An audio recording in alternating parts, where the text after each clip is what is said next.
Hi! Since we are now into the blessed month of Orktober, I have decided that my video for this month will be looking at some more of my Ork conversions. It's been a couple of years since I've done one of these, so I have a few converted vehicles ready to go. Now, this first model you may recognise from my video last month looking at the kits available during the Rogue Trader years. And all I've done here is taken a 1:35 scale universal carrier model of World War II vintage and swapped the human crew for metal Ork crew taken from a Rogue Trader vintage Ork war buggy. Then, by giving it a suitable crude Orky paint job and markings, I have created a simple battlefield tracked vehicle for Orks of the 41st millennium. This next vehicle has also appeared in a previous video that I've done looking at my Ork army for my Orktober video of 2 years ago, but I thought I would put it in this one since it never appeared in any of my dedicated conversion videos. And here I've taken a lot of spare parts to build an entirely tracked Ork Battle Wagon. The size is based largely on this roof part here, which is taken from a regular Ork Battle Wagon kit, and then this part here, which is the front section of the roof of a Land Raider. So they gave the size for the overall hull of the vehicle. Then I've just got a piece of plastic pipe here for the death roller, which I've decorated with a great many bits of plastic sprue and thin plastic card. And all of that is mated onto a tracked chassis, which is built using spare wheels from Baneblade kits, and then also some smaller vehicles taken from the older Leman Russ and Chimera kits.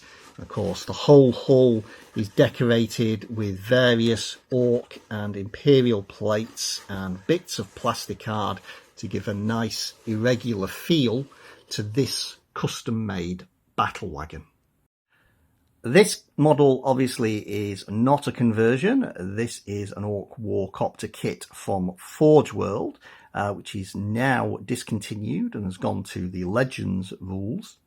But even before that happened, I decided I was going to try and reproduce this with a slightly different weapons fit and without actually having to buy an entirely new model from Forge World. So I was able to produce this duplicate Warcopter, which again appeared in my army review of 2 years ago, but I will cover it here since it is a conversion. And it uses an Ork Deathcopter taken from the Assault on Black Reach set for its forward section here, including the forward armament of a rocket launcher system. Then the engine block is actually built around a small bottle of liquid plastic glue, which has been cunningly concealed by a number of spare parts taken from several Ork kits and an actual engine exhaust from a Valkyrie model. Then I've taken as many more Ork plates as I could get hold of, just like I did with the Battle Wagon, and I used those to create the passenger deck and wings, as well as the main cannons. And under the wings, also the big bombs come from Ork aircraft kits as well. Finally, the rotor blades, they are not spare parts, they are just random pieces of plastic card glued together to give a sort of crude blade-like appearance. Next up is this Leman Russ conversion, and it's rather a simple conversion really, because all that I have done here is replace all of the weapon systems. That's the forward mounted las cannon, the sponson mounted heavy bolters, and the turret mounted battle cannon with Orky equivalents. So we have a cannon in the turret, a zap gun in the hull, and we have big shooters in each of the sponsons.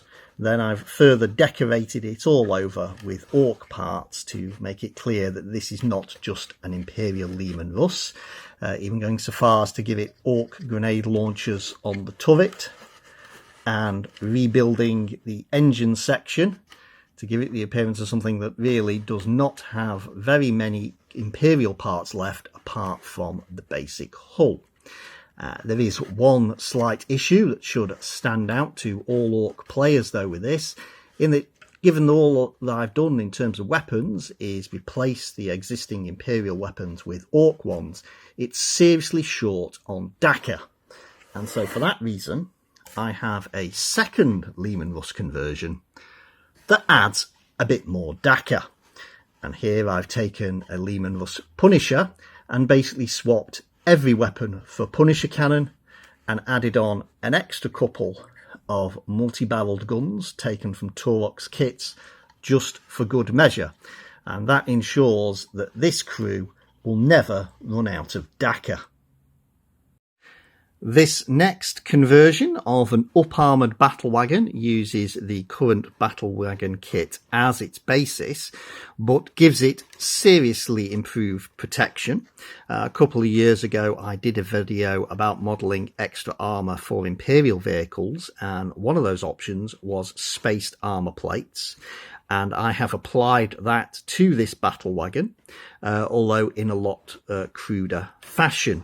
Because rather than having carefully contoured plates, all I've done to make each of these is have a single strip of plasticard that is anchored to the hull at each side and here at the front. And then onto the outer edges of those, I have simply glued all sorts of flat plates of plasticard and other textured pieces of plastic to give a completely random appearance. And this has really been a good way to use up some real scraps and odds of ends of material that seem to keep acquiring that I'm reluctant to throw away, because every now and again you get a project like this. And finally, I've got these sort of reinforced stud spikes mounted on the forward plate, and they're just 2mm thick pieces of plasticard which have been cut with the sort of angled edge of a side cutter to produce a very sort of pointy and aggressive shape there.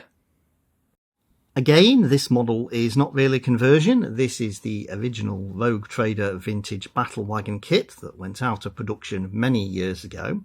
And I'm showing this off here because what I decided to do recently is create a scratch-built version, slightly larger, as you can see, because a lot of models for Games Workshop's Warhammer 40,000 range have got bigger over the years. And I have done my best to create something that really does look the part of this original all-wheeled battle wagon. Though, as you can see, I've used some more sort of regular oversized tyres on the wheels rather than the spoked wheels on the original, but it still has the same general layout and appearance of the original open-topped wheeled kit. But I've not just done this one vehicle in this retro style though, because I've also made this version, which has wheels far more similar to the original one with spokes on. And for this, I have enclosed the passenger compartment with this sort of wooden roof. I've also altered the engine. The engine on this model has been made in a 50mm square, so it can be mounted any way around on the model without having to adjust positions or sizes of other parts. And in addition to that, I have also created this sort of fully enclosed and armoured version, which is more sort of an assault tank style, and its wheels are just sort of solid cylinders.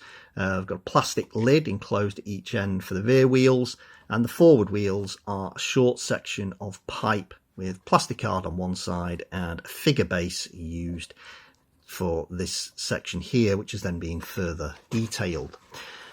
Now, for these three vehicles, I have actually created a set of instructions and templates which will be going up. If they're not already available on my website, they will be soon. So if you want to try and create your own retro style Ork Battle Wagon, you are free to follow the instructions I have provided and see what monstrosities you can create as well. Even by Games Workshop standards, Ork big guns are notoriously expensive for what they are, so rather than spending the more than £100 it would cost to buy a full battery of 3 from Games Workshop, I have assembled these 3 smasher guns from spare parts that I had lying around. Now the guns themselves come from a Dakajet kit. I had a few of those lying about. And they are mounted on chassis that are made largely from parts taken from Ork truck kits. We've got the up-armoured side plates, cut in half, used for the forward armour protection, for protecting the crew from enemy fire, while the floor plate is made from the forward reinforced armour plate from a truck kit. Then the wheels, again from trucks, as are the hooks at the end of these rear arms. They're taken from the ends of the boarding planks. And then there were also parts made just from plasticard, such as these rear sections here, and also the body of the gun, which is decorated with more spare parts. And when it comes to the crew, normally you would have 5 crew, and then the 6th wound taken would be represented by the gun itself. I've given each one of these 6 crew, in fact, because I've got 4 on foot and 2 on the gun. So the final wound in these models will be represented by the gunner here, who is fixed in place, but his assistant here on each of them is just held in by a little wire pin, so he can be removed to represent the 5th Gretchen crewman, who can be killed without killing the gun. My next conversion is based on the idea that the Orks will create weapons dedicated to fighting particular enemies, and that the crews of such weapons would become highly trained and experienced in fighting those very particular foes, and form what would in fact be a sort of SWAT team. So there we have it, a Gretchen SWAT team ready to SWAT any flying tyrannid that happens to come within reach. Now, of course, such a team is all very well against a few gargoyles, but of course you never really see just a few tyrannids. They always operate in large swarms, and tragically conventional weapons are not going to win the day against an entire hive fleet. You are going to have to break out weapons of mass destruction at some point sooner or later. And that could, of course, be nuclear weapons, biological weapons, or chemical weapons. And in this case, I have gone for the chemical option, ready to blast entire swarms of tyrannids to death at a moment's notice. Anyway, I hope you've enjoyed this little Orktober special, looking at some Ork conversions. And as I mentioned, if you want to try the retro style Ork Battle Wagon yourself, you just need to look at the project section on my website. In the meantime, thanks for watching, and may Gork and Mork go with you. Bye.